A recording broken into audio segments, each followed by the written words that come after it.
एक है कि बाबा का प्रश्न है, महाराज जी आपके चरणों में कोटि कोटि प्रणाम। पूज्य महाराज जी, बचपन से धामवासो संत की संगत मिलने का सौभाग्य प्राप्त हुआ। गुरु जी की असीम कृपा से वैराग्य धर्म भी प्राप्त हो गया, पर अपने दुर्भाग्य के कारण वैराग्य धर्म की सबसे महान अपराध स्त्री संग हो गया। उसके बाद से सारे अवगुण आते जा रहे हैं। इस पापी का उद्धार का ये महात्मा का स्वभाव होता है, समझ रहे हो ना। सभा में कोई पूछ थोड़ी रहा है, वो अपने मन की गलती को पकड़ करके सभा में पूछ रहे हैं। ये संसारी आदमी नहीं कह सकता। ये है कि अब भाई निंदा का विषय है ना, ये अंतर है संसारी और साधक में। साधक चलता है, अगर फिसल गया कहीं, चूक हो गई, तो जीवन भर इस बात का पश्चाताप करता और सावधान रहता। देखो सभा में मतलब ये बात कोई पूछे तो ना कह देने वाली बात है, नहीं, यही स्वभाव होता है। खिलाड़ी ही गिरता है, डरने की बात नहीं। इस पापी का उद्धार होना संभव नहीं नहीं नहीं नहीं, समझो समझो, आप हमारी बात समझो। इसको केवल इस बात में लो कि पहले पहल किसी भी जवान को गोली पकड़ा दी जाए तो क्या लक्ष्य पे भेद देता है? क्या हजारों गोलियां बर्बाद होती है ना।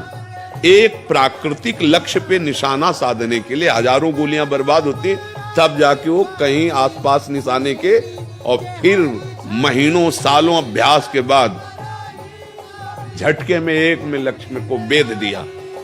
तो ये प्राकृतिक लक्ष्य, चिदानंद लक्ष्य के लिए हम चले, और ये घटना तभी घटती है, दो बातें होती हैं साधक में। एक, अहंकार का समर्पण नहीं हुआ, दूसरी बात आज्ञा उल्लंघन हुआ। इसीलिए संगम त्यजेत मिथुन व्रतिनाम मुमुक्षु सर्वात्मना न विसजेत बहिरिंद्रियाणि एकश्चरन राश्चित्त मनन्ते से युंजीत तद वृत्ति साधुश्चेत प्रसंगा।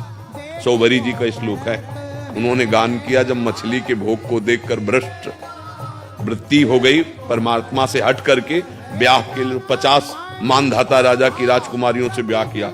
जब वो तब उनका मैं कहाँ था, जिस विक्षेप से बचने के लिए यमुना जी के जल को स्तंभित करके भजन कर रहा था, वहीं मछली के मैथुन को देखकर मेरी बुद्धि मैथुन करने की इच्छा को प्राप्त हो गई। बड़ी दुरंत माया। तब उन्होंने लिखा, संगम त्यजेत मिथुन व्रति नाम में मुक्चु। बैरागी को स्त्री संग नहीं करना चाहिए। दूर जैसे कोई डूब रहा है ना, आचला पकड़ाओ अपना, ये पकड़ और खींचो। अगर तुम लिपट गए तो या तो इतनी सामर्थ्य हो कि उसका वजन लेके तुम तैर जाओगे, नहीं पहले तुम मरोगे, बाद में वो मरेगा, क्योंकि वो आपको दबा के पहले वो श्वास लेना चाहेगा ना।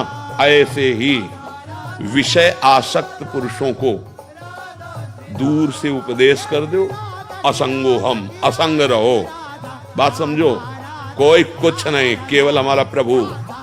माता हो, बहन हो, सब में अपने प्रभु को दूरी। तस्मात् शास्त्रम प्रमाणन्ते कार्याकार्यो व्यवस्थित हो। यदि हमें लगता है कि इनके संग से हमारा मन इनके प्रति गलत भाव करेगा, चरणों प्रणाम, दूरी। बात भी नहीं, कोई उत्तर नहीं, कोई संबंध नहीं। या तो सिद्ध पुरुष हो तो सवाल ही नहीं उठता, वो सब में अपना भगवान देखता है, और साधक है तो वो सिद्ध बनने के लिए चला है। तो शास्त्र आज्ञा है परस्पर संयोग से बचने के लिए दूरी बना के रखे।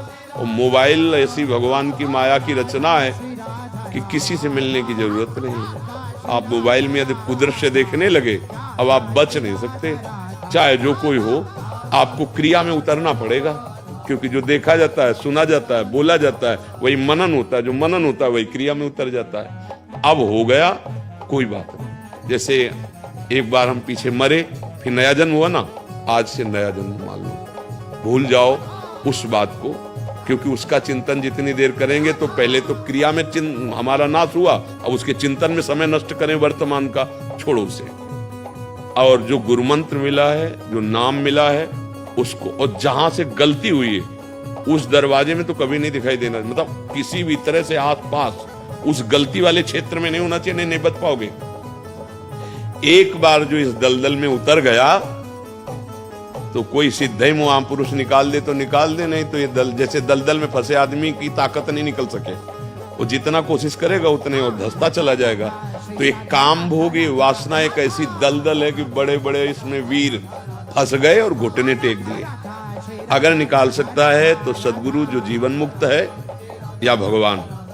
तो भगवान की कृपा भी आपके ऊपर है कि आप अभी अपने मार्ग में हो, और बहुत पवित्र हृदय के हो, क्योंकि आपने प्रमाणित किया अपनी बात कह। अब जिससे गलत संबंध हुआ कभी आस पास मत पटकने देना या आप ना पटकना।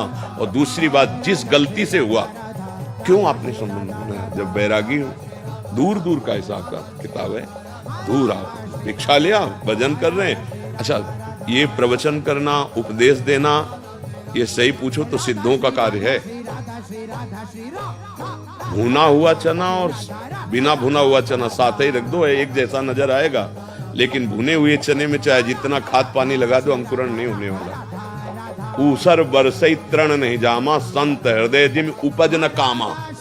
जैसे ऊसर में चाहे जितना खाद पानी बो दो, तिनका नहीं जगेगा, ऐसे ही संतों के हृदय में चाहे जितना विषय सामग्री हो, भोगने की इच्छा नहीं होगी। पर सही बात यह है कि हम लोगों ने अभी लक्ष्य बनाया ही नहीं। प्रिया प्रीतम प्रभु, नहीं भैया, आप निकलो मांस वाली दुकान से, तुम्हारा मन होगा खरीदने का, अगर कभी नहीं खाते हो सच्चाई से। मान लो आप ही जैसे हो, आपको सामने मांस रखा जाए, आप खाओगे? नहीं खाओगे। शराब की बोतल नहीं, तो फिर बेविचार कैसे हो गए?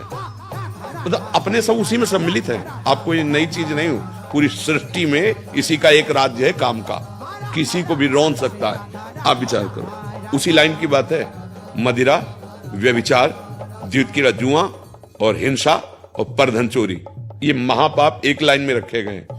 हमने व्यभिचार को क्यों नहीं वैसे देखा जैसे मदिरा को देखते हैं, जैसे मांस भक्षण को देखते हैं? हमने उसको इस लाइन में क्यों नहीं देखा? जब हम बैरागी, गलती हो गई ना, वहां सुख बुद्धि देखा, हमें सुख मिल जाएगा। ये आपकी ही बात नहीं है, आप तो पवित्र आत्मा, इसलिए उच्चारण कर दिया।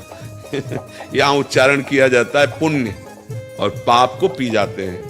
यही है साधक और संसारी पुरुष में अंतर, कि उससे अगर गलती होगी तो माइक से सभा में पुकार के कहेगा मैं अपराधी, क्योंकि वो निर्मल हृदय वाला है। गलती हो गई, पर गलती तभी हुई, दो